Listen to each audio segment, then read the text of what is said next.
Ganon ang logic ng mga babae, mga ropa. For me, it's non-negotiable. Kasi pinagsinungaling niya na virgin siya. May mga bagay na dapat hindi nila nakukuha agad-agad or hindi nila dapat makuha. Alam mo na maharot, syempre, it affects her life romantically. Or kaya mo bang magbigay ng seguridad sa isang babae? Yung value nila, kadikit ng kanilang pagiging dalisay. Alright. Hinto muna tayo mga ropa. Ito pa kung tandaan nyo yung vlog natin. Babasahin ko muna sa inyo. Ihinto muna tayo. Ganyan kayo ka-special. Ina kayo. LOL. Wait lang.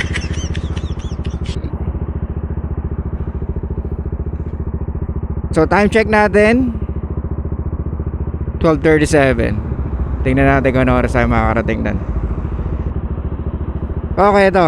Sabi niya, boss, suplado mo to. May nakarelasyon ako.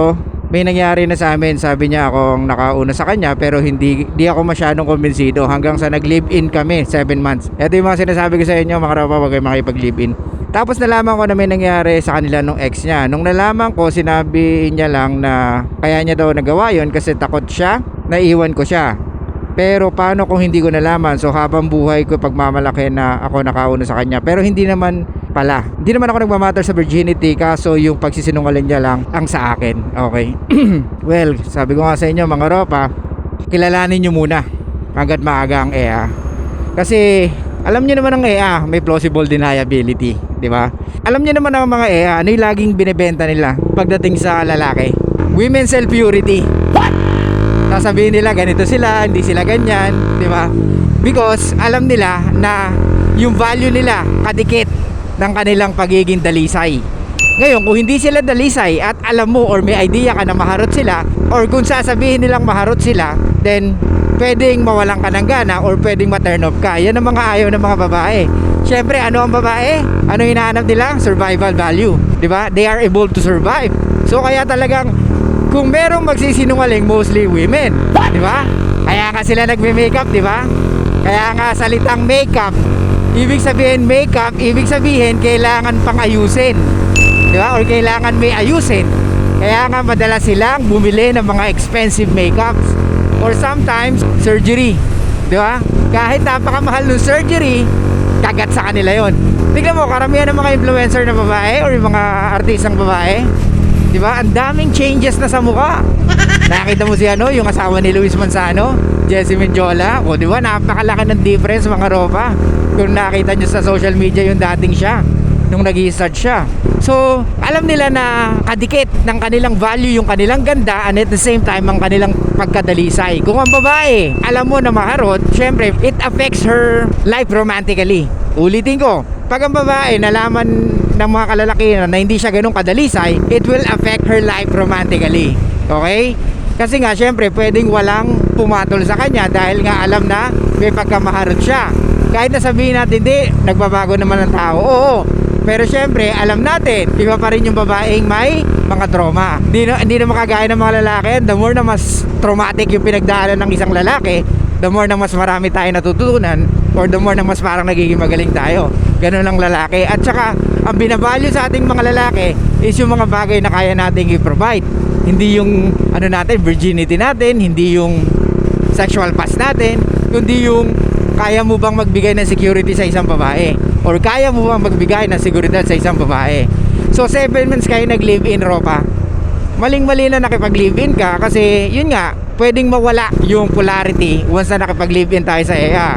Unless meron kayo pinalalaking anak or bata, di ba? Pwede yun, wala namang problema yun. Kaya nga si Corina Sanchez tsaka si Mar Rojas, di ba? Alam natin na may edad na sila nung nagsipag-asawa. So kung wala silang anak, mahirapan din sila na para silang magka-roommate lang. Kasi wala silang nire-raise na kids. Pero alam ko may anak sila ngayon, pero hindi ko alam kung surrogate ba yun or adopt ba yun. Kasi hindi ko alam kung paano sila nagka-baby. Nakita ko lang sa Instagram na meron na pala silang anak. But anyway, eto para sa atin mga ropa, no? Kung sa inyo nag-work yung live-in, wala naman tayong magagawa doon. Pero like I said, women are emotional creatures. So may mga bagay na dapat hindi nila nakukuha agad-agad or hindi nila dapat makuha. Why? Kasi doon na i-stimulate ang emotions nila.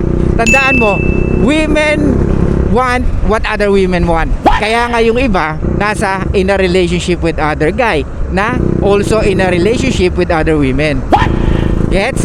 Kasi he is already pre-selected by women na pwedeng maganda, mayaman, mabait na babae. So, syempre, mas attractive or mas mataas ang atraksyon ng isang lalaki pag nalaman ng isang EA na itong lalaki na to ay maraming nagkakagustong babae sa kanya. Kasi nga, in her sight, this guy can provide something na hindi ko alam kung ano, kasi maraming nalolokong babae sa kanya or maraming gusto makipagrelasyon sa kanya, or marami siyang karelasyon na EA.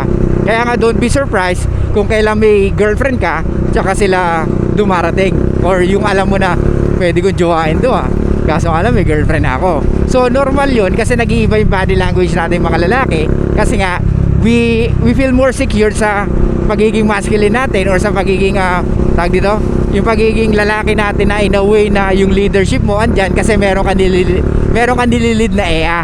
At pag nalaman nga ng EA yun na meron kang girlfriend or meron kang asawa or maraming babae na loloko sa'yo, nandyan yung tendency na pwede silang, who's this guy? I wanna know him. Kahit na ganun lang, na kahit na sabi niya, wala, gusto ko lang makilala tong lalaki na to kasi nagtataka ako bakit ang daming babae na loloko sa kanya.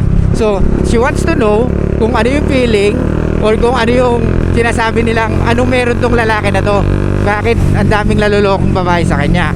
So that's a plausible deniability, na kunyari wala lang, pero ang totoo, she wants to be part of that guy's life. Gets? So gusto niya maging parte ng buhay ng lalaki na yun, kahit sandali lamang, kasi she wanted to know. Or maybe she never been with a guy na may girlfriend or may asawa. It's biology for women to be attracted with a guy na talagang may leadership, confident, and at the same time yung merong charisma, di ba? Kasi hindi ka naman magkakaroon ng maraming EA kung di ka charismatic. Kaya nga, like I said, sinasabi ko sa inyo, the easiest way to improve your charisma, pagiging warm and competent. So yung competent mo, kailangan lagi kang competent sa buhay. Hindi pwedeng easy ka. Dapat lagi kang, alam mo yun, nakikipagkompetensya sa sarili mo. Well, there are times na kailangan chill ka lang, pero most of the time dapat lagi mo challenge yung sarili mo. Kasi sa challenge tayo na na-stimulate ang emotions natin And of course, ganda ng mga EA. Ang EA naman by emotions, or kung ano yung emotions na napoprovide natin sa EA. Gets? By challenges, hindi. Ang iba yung challenges ng mga EA. Ang challenges nila is they want to be more beautiful and they want to attract the high caliber of guy. Kasi pag yun na na-attract nila mga lalaki, like for example, matangkad, gwapo, mayaman, may status pa, this is the kind of guy na I can attract pala. Since then, yun na yung magiging parang batayan niya, or yung kanyang baseline ng mga lalaki. So pwedeng magkaroon ng pag naghiwalay sila nun, alpha widow mga ropa. So yun, sa'yo ropa, kung gusto mo ituloy, nasa sa'yo na yan, ikaw na makakasagot niyan, since nagsinungaling siya sa'yo. So naka na siya, 1 point na.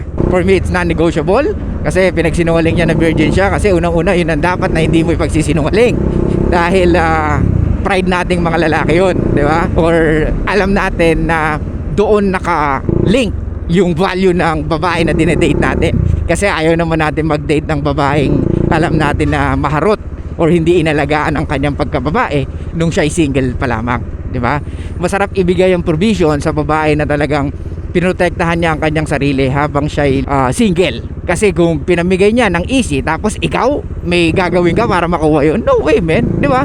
Imaginin mo, pinagsisilbihan mo, kumbaga binibigay mo yung mga provision sa kanya, pinoprotektahan mo siya. Kumbaga yung mga bagay na yun, binigay mo kasi you like her and you want her to be your girlfriend. Tapos sa iba, yung pagkababae niya free, parang mali naman yata, or parang di naman yata masarap sa pakiramdam yun. Tapos minsan inaano pa niya, kumbaga, kasi nga ganito ang mga babae, pag alam niya may potential ka na for long-term relationship, hindi nila basta-basta ibibigay yung pagkababae nila. Ang gagawin nila, ikikip nila yun ang ikikip hanggang sa mapatunayan nila na karapat-dapat ka or pang long-term relationship ka. Pero alam naman nila na may potential ka. And yung mga lalaki na talagang, like I said, women break rules for the man that they like, dun sila bibigay. Ay, alam ko hindi kami tatagal nito, wala lang to, siguro pwede ko na rin i-open ang legs ko dito sa lalaki na to, kasi alam ko naman di naman kami magkakatuluyan or hindi naman pang relationship to, di ba? Ganon ang logic ng mga babae, mga ropa. Instead na padaliin niya sa'yo dahil ikaw yung willing magbigay ng relasyon na gusto niya at alagaan siya at pangalagaan yung relasyon na meron kayo, ang ginawa niya, pinahihirapan kanya na makuha mo yung sexual access sa kanya kasi nga may potential ka or pang long term relationship ka. Maling-mali, di ba? Kesa doon sa lalaki na pogi lang, matangkad lang, pero bad boy lang, pero hindi naman siya kayang bigyan ng relationship. So ganun ang logic ng mga babae, mga ropa. Pero like I said, women are emotional creatures. Saan ba sila na-stimulate? Of course, sa mga lalaki na hindi agad nagbibigay ng relationship, or sa mga lalaki na may boundaries na tinatawag. Pag ikaw may boundaries ka or meron kang preferences na makikipag-jowa lang ako pag napatunayan na nitong babae na to na merong kaya siyang i-provide sa akin na more than sexual access. Minsan ganon, di ba? Or kadalasan dapat ganon na tayo. Kasi sexual access are very easy to get nowadays. Pero hindi rin natin alam sa mga ibang lalaki. Baka mamaya may magsabi, sigurado ka, suplado mo to, ba't ako hirap na hirap? Well, ganun talaga. Joke lang. What I'm trying to say here is, of course, darating yung point na dapat mahirapan ka para mas magpursigi ka na paghusayan ang yung mga ginagawa or pagbutihan ang yung pagdiskarte sa mga EA. Okay? So sana maliwanag yan, mga ropa. So sa'yo, balik tayo, ropa. So iiwanan ko sa'yo kung gusto mo siyang balikan. Pero yun nga, for me, yung pagsisinungaling niya na yun, matagal bago ako uli mapaniwala. So hindi ko siya girlfriendin. Ngayon kung gusto niyang ituloy yung relationship niya sa akin, she can continue. Pero wala kaming relasyon for me. Pero siya, if she thinks na meron siya relasyon sa akin, then go. Walang pilitan. Pero dapat ipakita niya na gusto niya ng relationship sa akin. Hindi yung ako pa yung magsasabi, oh dapat ganito gawin mo, ganyan gawin mo. Since alam niya na dapat, yung dapat niyang gawin dahil nagkamali na siya. Kailangan may mapatunayan siya ngayon na gusto niya talaga ang relationship na kaya mong ibigay.